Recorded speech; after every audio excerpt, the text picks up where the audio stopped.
Male infertility को check करने के लिए मैं सेमन एनालिसिस टेस्ट लिख कर देता हूँ।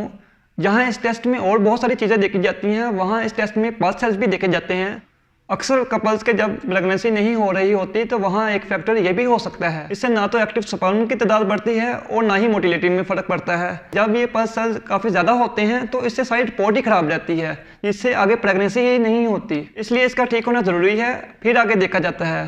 क्या आपको पता है कि सेमन में पास सेल्स क्यों पाए जाते हैं, इसकी वजह क्या है? आज इस वीडियो में हम इसी के बारे में बात करेंगे।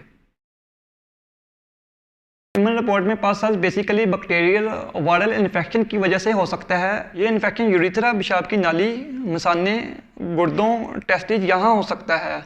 इन्फेक्शन की वजह से एपिडिडाइमाइटिस, प्रोस्टेटाइटिस, प्रोस्टेट ग्लैंड की सोज के बायस ऐसे हो सकता है। इसके अलावा सेक्सुअली ट्रांसमिटेड इन्फेक्शंस हैं जो जेनिटल ट्रैक्ट को मुतासर करते हैं, जिससे फिर वहाँ पे सोजश होती है, जिसके बायस फिर पास सेल्स हो जाते हैं।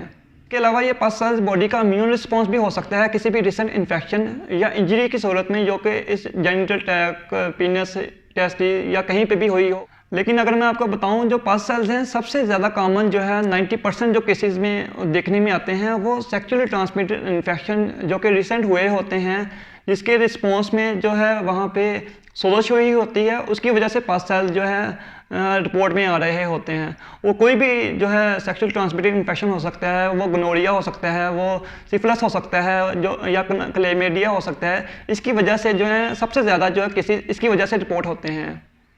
इस सूरत में जब इन्फेक्शन दूर होता है तो पास सेल्स आने बंद हो जाते हैं, जिससे रिपोर्ट ठीक हो जाती है फिर।